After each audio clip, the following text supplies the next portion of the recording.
tuyoba rugama kuba ari hose nta mani zaturana muboneza amatabaza kandi nimwubahe Imana kuza k'umwami kuri hafi muboneza amatabaza dukora imirimo myiza twe abiyisubwaho tuzabihemba imigisha nikomeza kwizera muboneza amatabaza kandi nimwubahe Imana kuza k'umwami kuri hafi muboneza amatabaza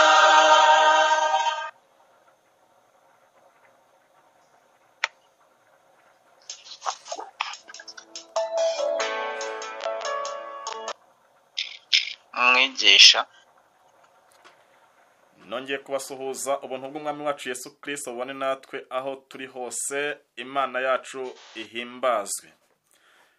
Ndabizi ko turi ahantu hatandukanye ku mugabane itandukanye, ariko Uwiteka yaduhurije hamwe kuri platform ya migisho n'indirimbo kugira ngo twongere turebe niki Uwiteka ashaka yuko tubacyo. Ariko kandi dufite insanganyamatsiko itwereka uko tugomba kwitegura kugaruka kwa Yesu Kristo.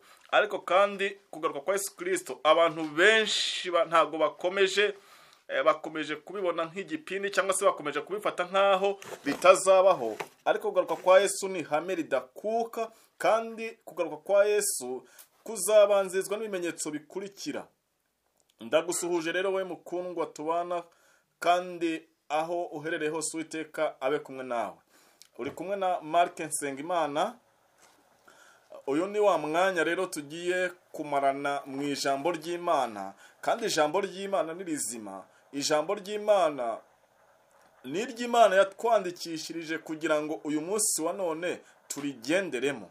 Uwiteka Imana yandikishije ijambo ryayo kugira ngo njyewe nawe ribashe kuduhindura, ribashe kutwigisha, kandi ribashe kugira aho ridukura ritugeze ku Mana. Ijambo ry'Imana umuntu wese waryize ntabwo akomeza kuba uko yarari, ahubwo ijambo ry'Imana rigira aho rimukura kandi rikagira naho rimugeza. Mbere yuko tujya mbere, reka tubanze dusenge. Urakoze Mana yacu, izina ryawe rihimbazwe. Tukugiriraho umugisha, ubwami bwawe bwimika mu mitima yacu. Mwuka wera wasezeranywe aba ari we uba muri twebwe, kandi Mwuka wera wasezeranywe ayobore imitima yacu, kandi imitima yacu ikomeze gusanganirwa nawe Mwami Imana. Reka rero ibyo ubona bikwiriye byatuma izina ryawe rikomeza kwererezwa, Mwami Imana, bikorerwe muri twebwe. Ubushake bwacu buraho buboneka gushaka kwawe, tubisenze twizeye kubwa Yesu umucunguzi wacu. Amen.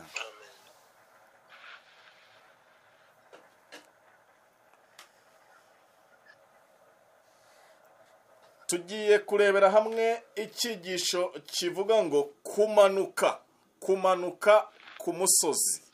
Ejo twize icyigisho kitwereka noneho kuzamukana na Yesu umusozi. None munsi tugiye kwiga icyigisho kivuga ngo kumanuka umusozi. Rero tugiye kureba icyigisho uyu munsi. Tugiye guhera ku gatekerezo k'umwana mutoya.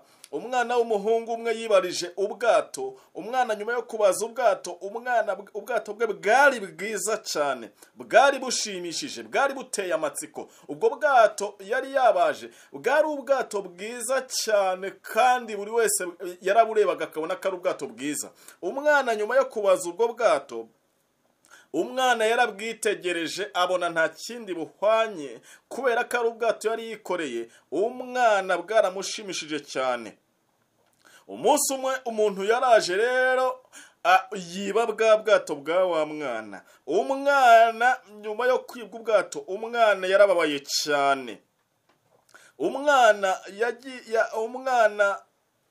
yagiye kureba ubwato arabubura. Umwana n'umubabaro mwinshi, umwana yumva ko ubwato bwe abubuze, ariko umwana akomeza kwibaza ukuntu yazongera kubona ubwato bwe.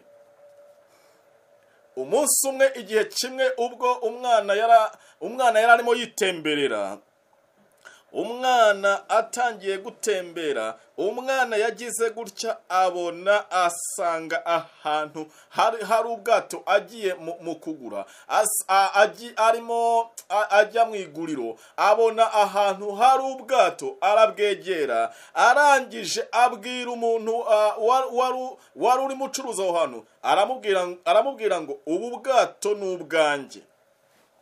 Umuntu wari mucuruzi aramubwira ngo ubu bwato bwaba ubwawe gute se kandi njyewe narabuguze? Umwana aramubwira ati ubu bwato ni njye wabwibarije, ubu bwato rero ni ubwanjye. Undi yaramubwira ati rero ubwo nabuguze, nawe genda ushakire $2 noneho ngusubize ubwato bwawe. Umwana n'umunezero mwinshi wo kubona ubwato bwe, umwana nubwo atarafite amafaranga, kuko amafaranga abiri kuri we yari amafaranga menshi, ariko umwana muri we icyo yakoze nta kindi, habayeho kujya gushaka aho yakura ya mafaranga kugira ngo agure ubwato. Umwana icyo yakoze, yaragiye ashaka akazi, akajya akupakupa ibyatsi, cyangwa se akajya agenda akorera abantu ubusitani. Umwana igihe cyaje kugera abona ya mafaranga bari bamuciye ku bwato bwe, maze umwana n'umunezero mwinshi yihuta ajya gushaka bwa bwato bwe. Agezeyo yishyura ubwato, uwo muntu aramubaza ati ese amafaranga, uwo muntu icyo yashakaga yari amafaranga yashakaga, ntabwo icyo yashakaga ari ukubona aho yayakura, ahubwo uwo muntu icyo yashakaga yari uko yagombaga kubona amafaranga. Umwana rero yaje kubona amafaranga, yishyura bwa bwato. Umwana nyuma yo kwishyura ubwato yarangije arabuhobera, arangije agira umunezero mwinshi, arangije $2 arayazana. Umwana mu munezero mwinshi cyane ahobera ubwato bwe. Amaze kwishyura bwa bwato, arangije arabubwira ngo bwato bwanjye buto nkunda, uri uwanjye inshuro 2, narakwibarije none ndanakuguze. Bwato bwanjye buto nkunda, uri uwanjye inshuro 2, narakwibarije none ndanakuguze. Nshuti zanjye bakundwa, uyu munsi wa none dufite amahirwe, turaba Imana inshuro 2 natwe. Icya mbere, umuntu yaracumuye, Imana ntiyamureka, ijya kumushaka. Imana irangije yohereza na Yesu Kristo kugira ngo acungure umuntu. Turaba Imana inshuro 2. Nk'uko umwana yabonye ubwato bwe, icya mbere umwana yari yarabwibarije, ariko ubwato baza kubumwiba. Ubwato umwana abugaruza kuba yarongeye kujya akabugura. Uko niko natwe byatugendekeye nshuti zanjye.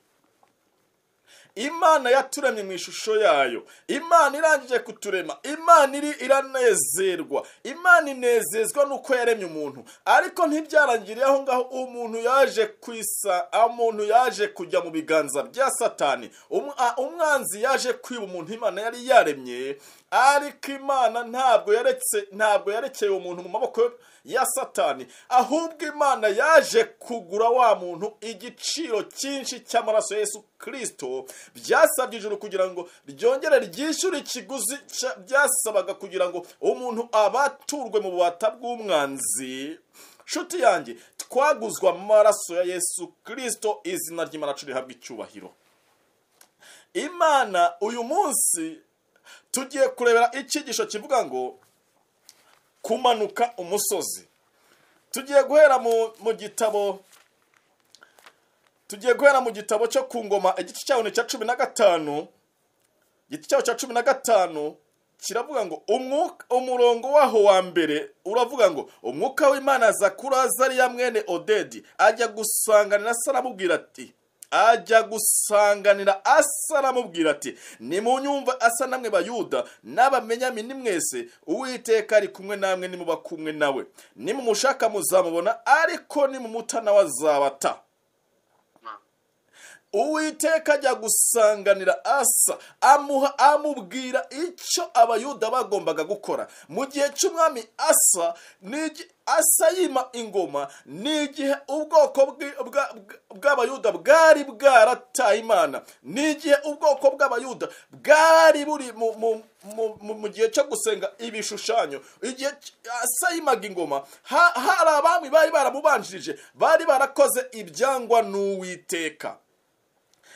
Asa yima ingoma abantu bari barakoze ibintu binyuranyije na gahunda y'Uwiteka. Reka tujyane mu gitabo cya mbere cy'Abami mu gice cya 15. Mu gitabo cya mbere cy'Abami igice cya 15 ndagira ngo ubusi dukoreshe Bibiliya turebe mbese uyu munsi Asa yimye ingoma mu mwaka wa 10.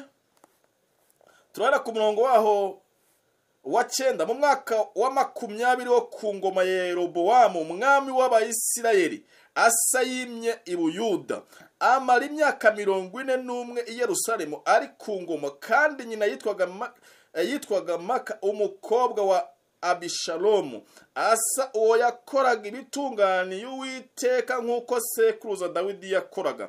Yirukanye abatinganyi abakura mu gihugu, akuramo n'ibishushanyo byose base bariremeye, ndetse yirukana na nyina Maka mu bagabekazi, kuko yararemesheje igishushanyo cy'ikizira cya Ashera. Asa amutemera igishushanyo agitwikira ku kagezi kitwa Kidironi, ariko ingoro zo kutununga ntizakurwaho. Icyakora umutima wa Asa wari utunganiye Uwiteka iminsi yose, kandi acyura ibintu se yejeje mu nzu y'Uwiteka n'ibyo yejeje ubwe, iby'ifeza n'iby'izahabu n'ibindi bintu. Asa akigera ku ngoma yakubitanye n'ikigeragezo gikomeye. Asa akigera ku ngoma yasanze abantu b'i Buyuda bari bariyeguriye mu gusenga ibishushanyo. Asa akigera ku ngoma yasanze abantu aho ngaho bari abantu bari barayobotse ibigirwamana. Reba nawe kuyobora abantu bamaze kwimika ibigirwamana mu mitima yabo. Mbese kugeza ngaha turacyari kumwe nshuti bakundwa? turi kumwe. Imana ihabwa icyubahiro. Asa uyu nguyu Asa reba nawe kugira ngo umuntu afate icyemezo cyo kugira ngo kandi Uwiteka yamubwiye ngo dore ndi kumwe nawe n'uwa kumwe na nimushaka muzambona, ariko nanjye nzagera gute? Nanjye nzabata. Asa rero yari afite isezerano ry'uko umuntu ugomba kwima i Buyuda agomba kuba ari umuntu ugarura ubwoko bw'Imana kukuramya Imana. Ariko kandi Abayuda bari barataye Imana, kuko ntabwo bari bagisenga Imana, ahubwo bariyeguriye kuramya ibishushanyo. Bari bariyeguriye gusenga Imana itariyo gusengwa. Ariko Asa igihe yimaga yari yarabanjirijwe n'abami bakoreye Uwiteka ibizira, ndetse tubona n'umwami Asa yasimbuye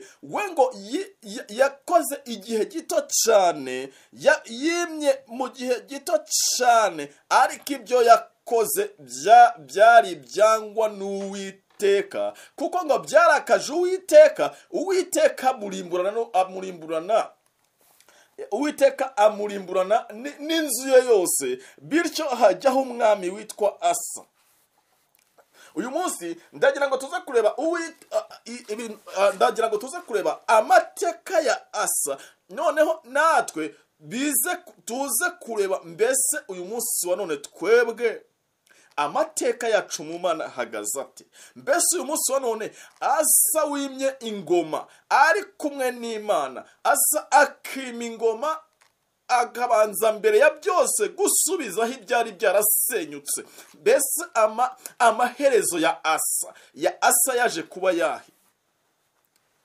Nshuti yanjye, ndagira ngo uze kureba nawe amaherezo yawe ese azaba yahe. Ariko murongo wa 16, ariko hakajya habaho intambara hagati ya Asa na Basha umwami w'Abisirayeli iminsi yabo yose. Muri izo ntambara Basha umwami w'Abisirayeli aratabara atera i Buyuda, yubaka Rama ngo yimira abajyaga kwa Asa umwami w'Abayuda cyangwa bavayo. Umwami Asa abibonye yenda ifeza n'izahabu byari byarasigaye byose by'ubutunzi bwo mu nzu y'Uwiteka n'ibyo mu nzu y'umwami, abiha abagaragu be, abyohereza Beni Hadadi mwene Tamurimoni mwene Heziyoni umwami we Siriya wari utuye i Damasiko. Aramubwira ati, jyeweho nawe dufitanye isezerano ndetse n'irya data na so, dore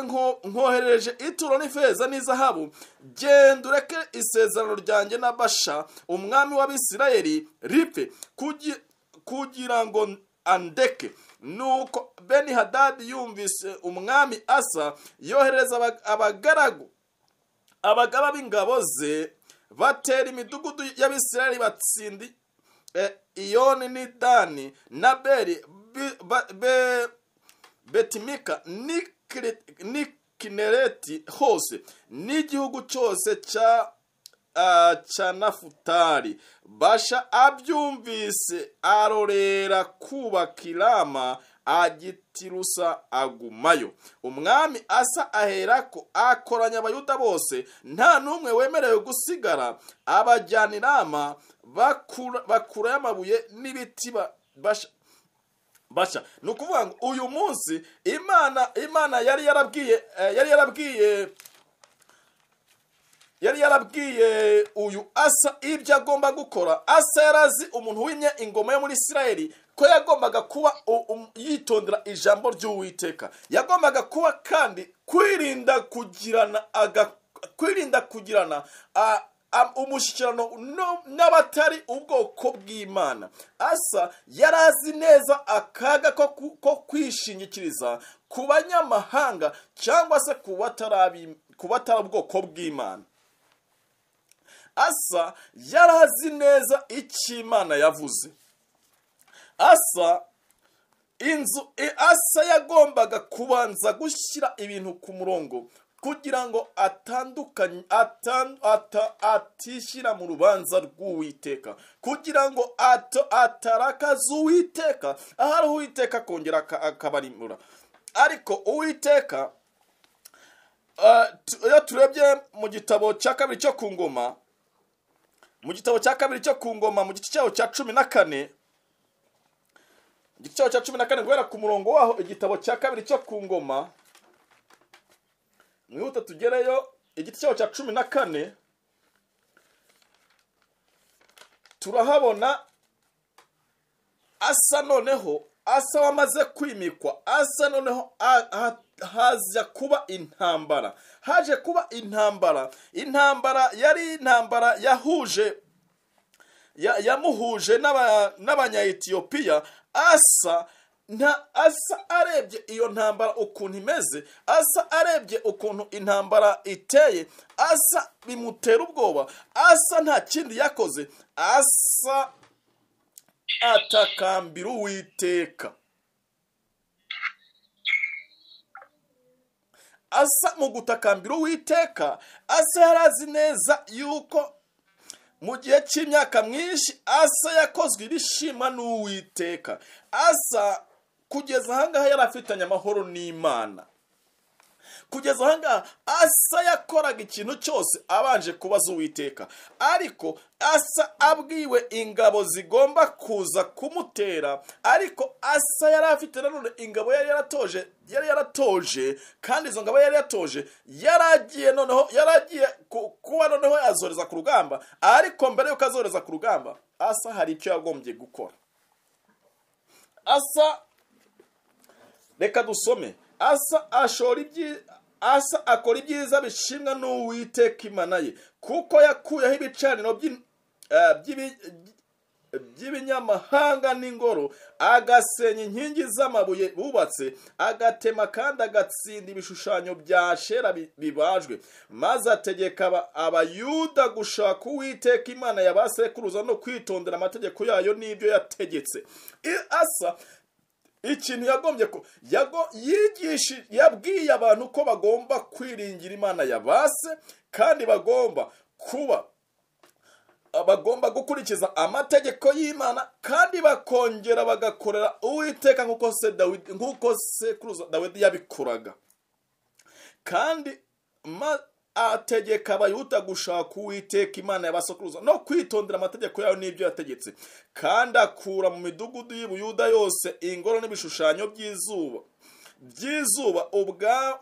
ubwami buturiza imbere ye, kandi yubaka i Buyuda imidugudu igoswe n'inkike, kuko igihugu cyari gituje, kandi muri iyo myaka nta ntambara yarwanye, kuko Uwiteka yamuhaye ihumure.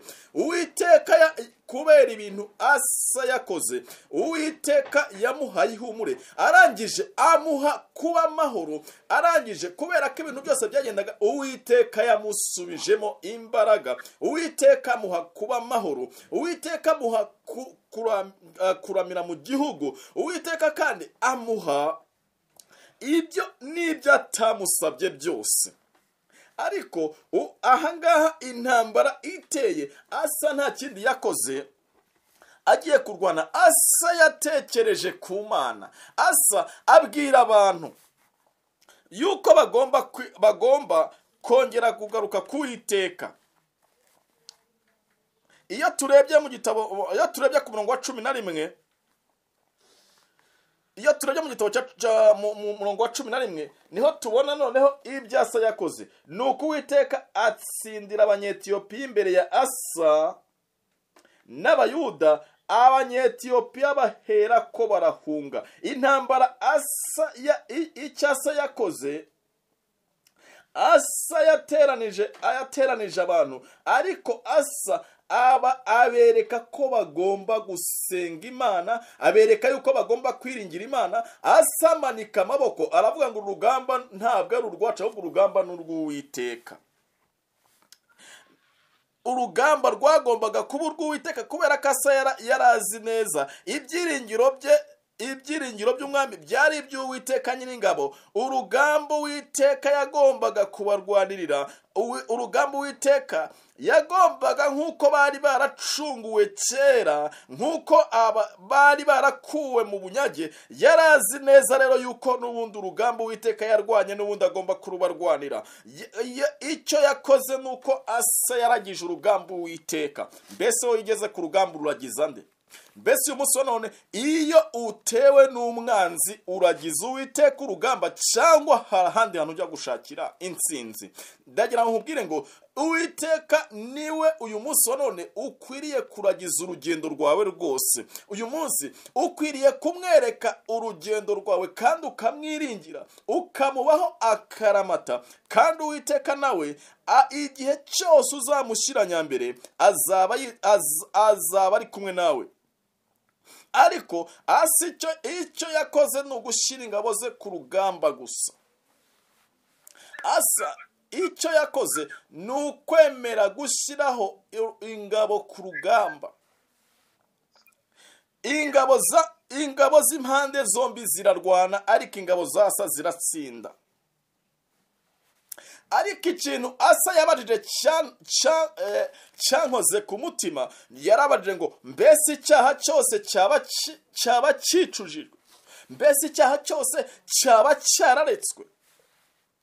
Iyo turebye mu gitabo cy'abahanuzi n'abami, tukareba mu gitabo abahanuzi n'abami ingeri ya kabiri ya 2016 niho ku rupapuro rwaho rwa 70 niho Asa, reka twumve ko batubwiye ingabo mbese cya cyose cyaba kicurijwe, mbese abayuda baba biringiye rwose ububasha bw'Imana ihoraho mu mibereho ya kimuntu. Ingabo zitabarika zari zivuye muri Egiputa zajyaga gutsemba ibintu byose byari imbere yazo. Nyamara mu gihe cy'amahoro ntabwo Asa yo yahugiye mu kwishimisha n'ibinezeza, ahubwo yahugiye mu kwitegura ibyabaga bitunganye. Yari afite ingabo zatorejwe urugamba, kandi yarashimikiriye kuyobora abaturage be kugirana amahoro n'Imana. Kandi nubwo ingabo ze zari nke cyane ugereranije n'iz'abanzi, icyizere yari afitiye uwo yiringiraga ntikigeze gicogora. Kubera ko uwo mwami Asa yashatse Uwiteka mu gihe yaraguwe neza, noneho yashoboraga kumwishingikirizaho mu minsi yaratewe n'ibyago. Isengesho yasenze ryagaragaje ko atari umushyitsi ku mbaraga itangaje y'Imana. Yatakambiye agira ati, Uwiteka nta mutabazi utari wowe, uvuna abanyantege nke kubakomeye. Udutabara Uwiteka Mana yacu, kuko ari wowe twiringiye, kandi duteye iki gitero mu izina ryawe. Uwiteka niwe Mana yacu, ni wowe, ntiwemere ko waneshwa n'umuntu.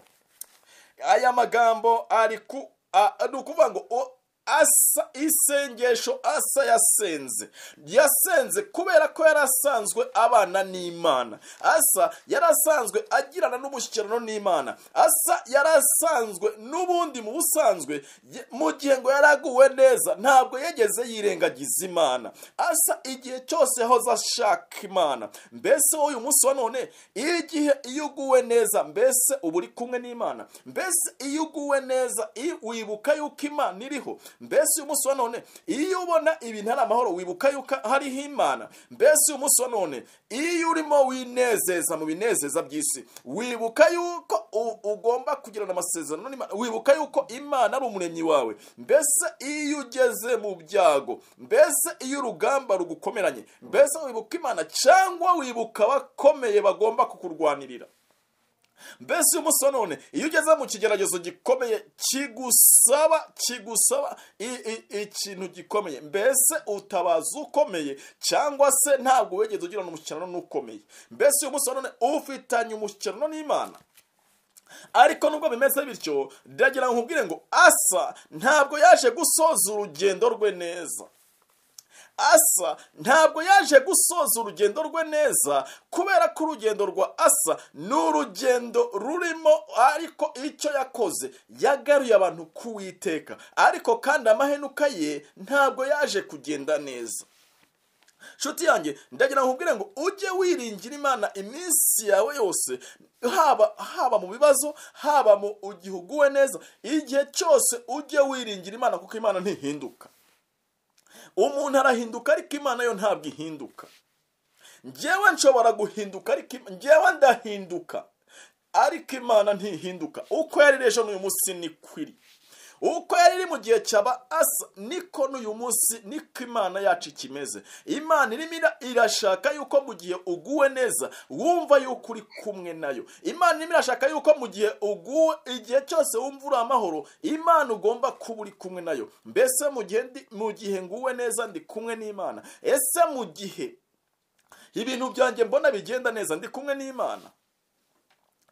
Nshuti yanjye, igihe ugomba gufatira igihe gihagije cyo kubana n'Imana, kandi ngo Uwiteka ajya gusanganira Hadadi, ajya gusanganira Asa aramubwira ngo Uwiteka ari kumwe nawe, nuba kumwe nawe, numushaka uzamubona, ariko numuta nawe azaguta. Ndagira ngo nkubwire uyu munsi none hari ibintu biza bigatuma umuntu ava ku Uwiteka akamanuka. uyu munsi abantu benshi barapandura bakava ku Uwiteka. Uyu munsi utuntu twinshi dutuma abantu bava ku Uwiteka. Reba covid abantu yajyanye ukuntu bangana. Reba abo mwasenganaga ukuntu bangana. Mbese uyu munsi abantu baracibuka kujya mu rusengero. Mbese uyu munsi covid yaraje, abantu bose baba bibereye bari ahantu hamwe, buri wese yagombaga kuba ari kumwe n'Imana ye, umushyikirano yagombaga kujyana n'Imana ye. Ariko abantu benshi kubera ko bari barubatse ibyizere byabo ku bandi, bamwe bari mu nzego runaka bavuga bati, bamwe bari mu nzego z'ubuyobozi bw'itorero, abandi bari bavuga bati yenda senye ni umudiyakoni. Aho ngaho niho bagaragaje noneho koko umwizera nyamwizera uwo ari we. Kubera ko uyu munsi none wari ugeze mu gihe kigusaba amahitamo yawe kuba ariyo ushyira mu bikorwa. Wari ugeze muri cya gihe noneho noneho cy'ikizamini, kuko nta shuri ritagira ikizamini. Ishuri rya Kristo naryo rifite ikizamini. Ishuri rya Kristo hari igihe bigomba kuba byiza, ukajya ahantu uguwe neza, ukaba uri ahantu rwose ikintu cyose ukibona, ukaba uri ahantu rwose nta kintu na kimwe ubuze. Ariko iryo shuri rigusaba no gushyira mu bikorwa bya bindi, niba koko ugomba kwizera Imana mu gihe uguwe neza. Ndagira ngo nkubwire ngo uyu munsi uramutse ugiriwe amahirwe yo kuba ahantu heza, mbese wakomeza kubana n'Imana nk'uko ubana n'Imana, cyangwa watondukana n'Imana? Ndagira ngo nkubwire ngo uyu munsi ntihazagira ikintu kigukura ku Mana, kubera ko kuva ku Mana ni ikintu ushobora kuva ku Mana umwanya muto ugatandukana nayo by'iteka ryose. Shuti yanjye, ndagira ngo nkubwire ngo Imana yatanze byose kugira ngo uyu munsi tubone agakiza. Ariko Asa mu gihe yaraguwe neza ntabwo yigeze yibagirwa Imana, yatabaje Imana. Ni nayo mpamvu Imana yamutabaye muri cya gihe yaraguwe neza, muri cya gihe yaratewe, kubera ko yabanye n'Imana ibihe byose. Mbese uyu munsi sinshaka gutabaza Imana kandi ntanagiranye umushyikirano nayo. Mbese uyu munsi none sinshaka kugondoza Imana kandi nta mushyikirano ngirana nayo. Mbese uyu munsi none Imana iranzi, cyangwa nijye mvuga ko nyizi kandi Imana itanzi? Mbese uzwi n'Imana cyangwa uwo urayizi ariko Imana ntikuzi? Ndagira ngo nkubwire ngo Imana ibikuzi, aho kugira ngo wowe ahubwo Imana usaba Imana kugira ngo ikumenye, usaba Imana kugira ngo ugirane umushyikirano nayo, kandi usaba Imana kugira ngo umushyikirano wayo nawe udatandukanwa, ahubwo ukomeze kugirana umushyikirano n'Imana. Ariko tubonye uyu Asa akomeje kuba ari kumwe n'Imana. Ariko igihe ingabo zo mu muryango wa Yuda, ingabo za Asa, igihe zabaga zirimo kurwana, Uwiteka yabanye nayo, kubera ko yaragije urugamba Uwiteka.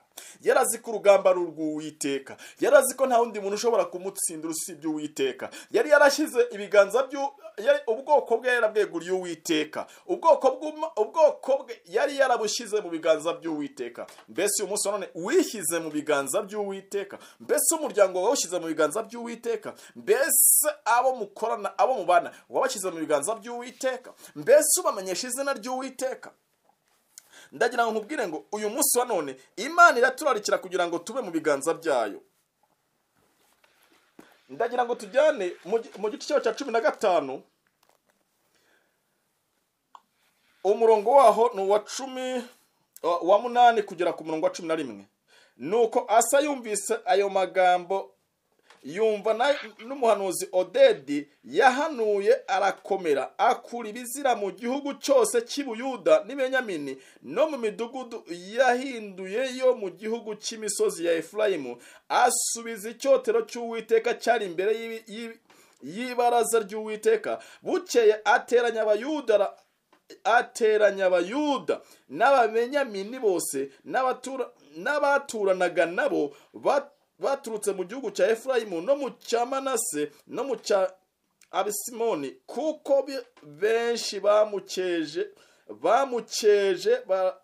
baturuka mu Bwisirayeli babonye yuko Uwiteka Imana ye iri kumwe nawe. Abantu benshi baramanutse basanga Asa, abantu benshi bavuye mu bihugu byabo basanga Asa, kubera yuko Uwiteka yari ari kumwe nawe, kubera yuko Asa yatabaje Uwiteka. Abantu bavuye mu bihugu byabo basanga Asa, abantu baraje basanga Asa, baza ku ngoma ya Asa kugira ngo nabo babone amahoro.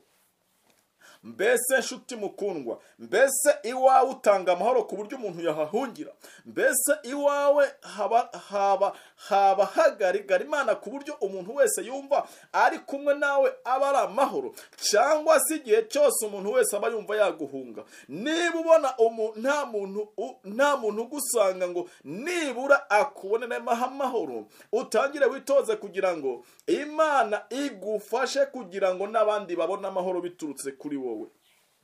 Mbese mu kazi ukora waba uyibuka kubana n'Imana mu buryo bw'ukuri? Mbese aho nkorera, mbese aho ukorera, mbese uyu munsi tugaragaza Imana yo mu ijuru nk'Imana nyiricyubahiro? Ndagira ngo nkubwire ngo uyu munsi Uwiteka ari kumwe nawe. Nituba kumwe nawe, nitumushaka tuzamo, ariko nitumuta nawe azaduta. Shuti zanjye bakundwa, umurongo wa 15 uranditswe ngo Abayuda bose bishimira umuntu witwa Asa yarahije Abayuda indahiro. Abarahiza yuko bagomba gukorera Uwiteka, abarahiza yuko bagomba kubana n'Imana, abarahiza yuko bagomba kugira ibyiringiro biturutse ku Mana. Umurongo wa 15, Abayuda bose bishimira iyo ndahiro kuko bari barahiye n'imitima yabo yose bagashaka Uwiteka bakamushakana umwete wabo wose bakamubona, maze Uwiteka abaha ihumure impande zose. Uwiteka abaha ihumure impande zose. Uwiteka yatanze ihumure impande zose. Ariko ndagira ngo turebe ikintu Asa yaje gukora cyatumye Asa amanuka. Asa yaje kwihuza n'umwami w'Abasiriya. Asa kandi Uwiteka yari yaramubwiye yuko atagomba kwihuza n'abanyamahanga. Asa yaje kwihuza n'umwami w'Abasiriya. Asa yaje, nubwo Asa yakoze ibishimwa n'Uwiteka gutyo, Asa byaje gusoza nabi, urugendo rwe yarusoje nabi. Asa yaje kumanuka ava ku Uwiteka. Asa, ndagira ngo nkubwire ngo uyu munsi ntuzamanuka uva ku Uwiteka, ahubwo ndakwifuriza kuzamuka. Ndakwifuriza ngo n'amasaziro yawe uzasazire mu Uwiteka. Reka turebe mu gice cyaho cya 16.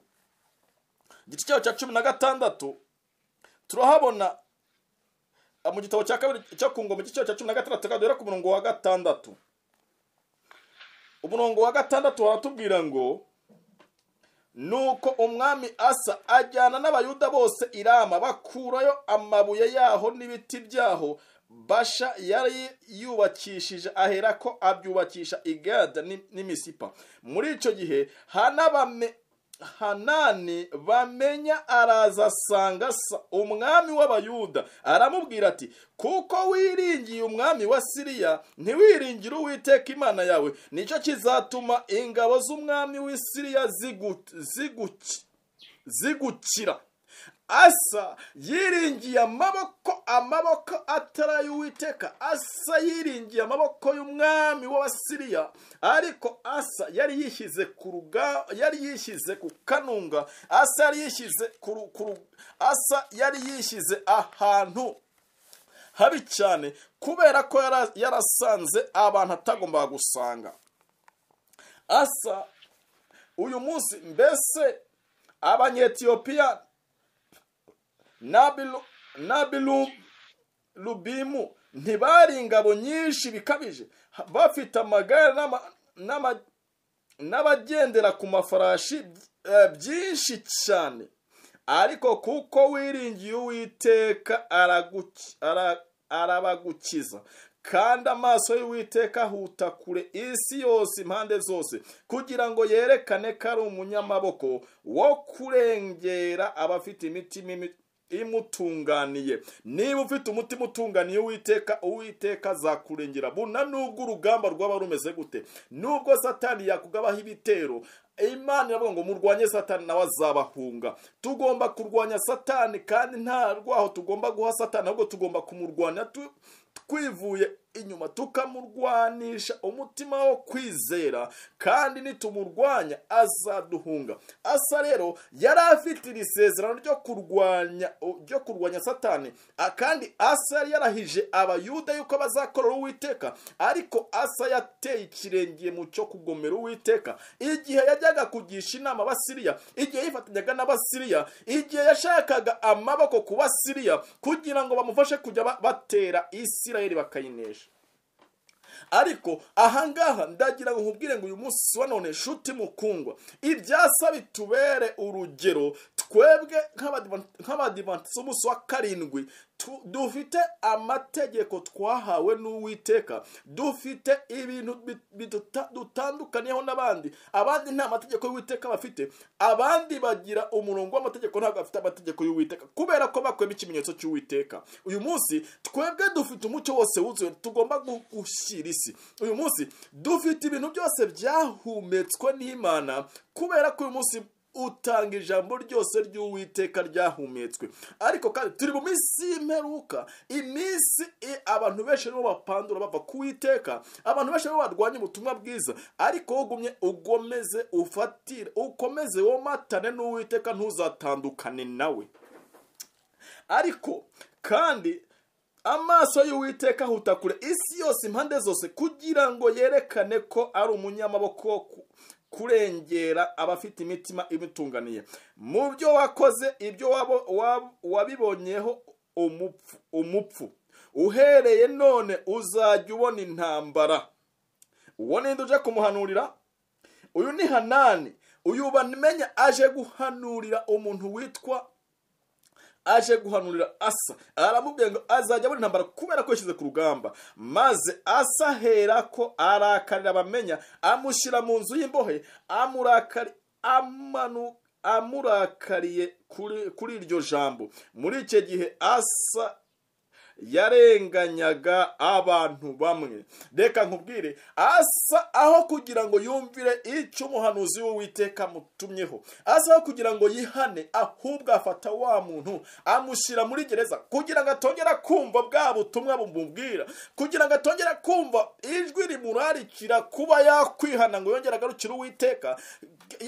Wari umuburo yari abonye kugira ngo agarukire Uwiteka, ariko Asa uyu muburo ntabwo yawemeye. Ahubwo uyu muburo Asa byatumye afatiye umuntu kugira ngo atazongera kumva uyu muburo, amushyira mu nzu y'imbohe. Kandi Asa icyo yagomba gukora kwari ukwihana. Kandi Asa mbere twabonye Uwiteka amubwira ngo Uwiteka ari kumwe nawe, nuba kumwe nawe, nushaka uzamubona, ariko numutana wazaguta. Asa atangiye kudohoka, Asa atangiye kuva mu murongo. Mbese nshuti yanjye, niki kijya kigukura mu murongo wowe?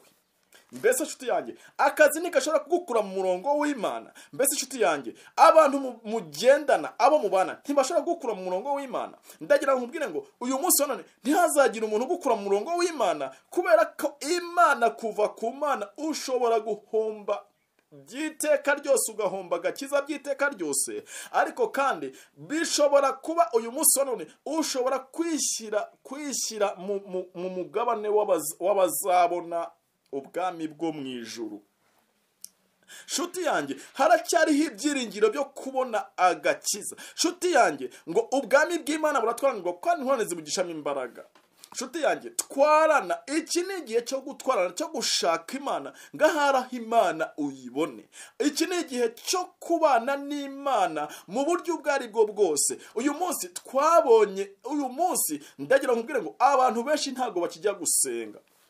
Abantu benshi bafashe itorero nk'iri tarikiri itorero, nyamara itorero ry'Imana riracyahagaze, na bugingo n'ubu itorero ry'Imana riracyahagaze. Uyu munsi abantu benshi bavuye mu murongo w'ibyizerwa, bari kurya inyigisho zitari iz'ukuri. Uyu munsi abantu benshi aho kugira ngo bagarukire Imana, bagiye ku ruhande.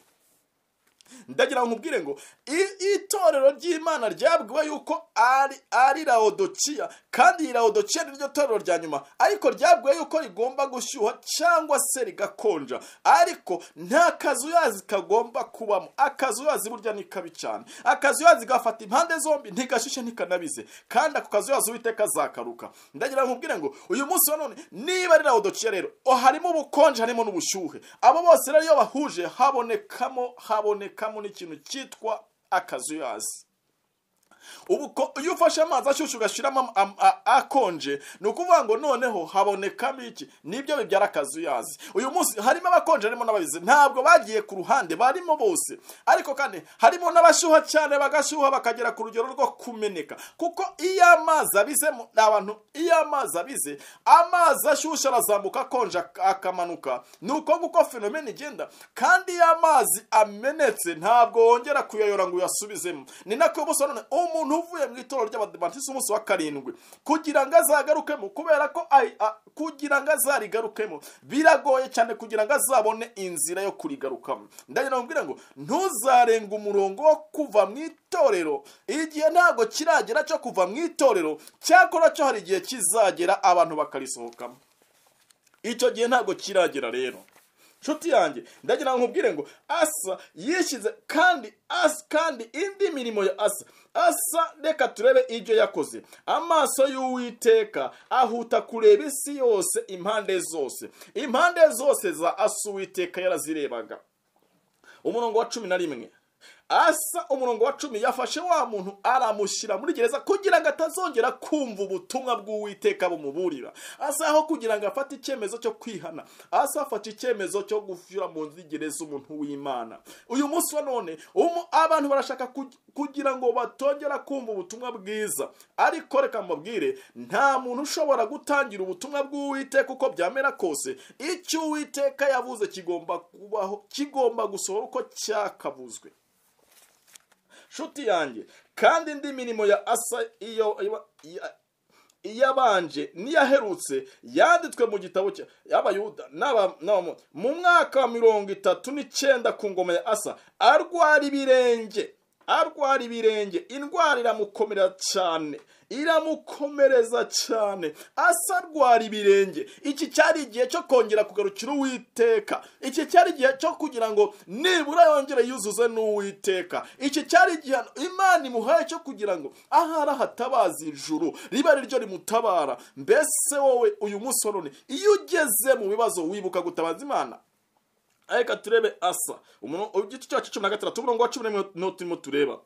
Arwara ibirenge, ariko arwaye ntiyashaka Uwiteka, ahubwo ashakisha abavuzi. Ahangaha rero Uwiteka, ndagira ngo nkubwire ngo amasaha aratugendanye, ariko shaka Uwiteka bigishoboka ko abonwa. Kandi uyu munsi wa none amaherezo ya Asa reka twumve uko yagenze. Kandi Asa yatangiye ashyira ku murongo, Asa yagaruye abantu kukuramya Imana. Asa uyu nguyu wagaruye abantu ku rufatiro rw'ukuri. Asa byaje gusoza amanutse avuye ahandi yarari, atangira kurwanya abantu b'Imana. Kandi nawe yari yaragiye yagiye ku ngoma ye, yarashatse Uwiteka akamushakana umutima we wose, agasenya ibintu byose bitari iby'Imana, akabisenya.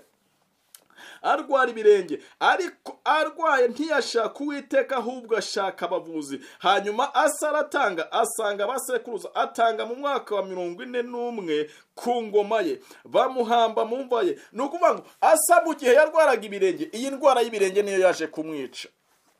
Ntabwo yashatse Uwiteka, ahubwo yashatse abavuzi.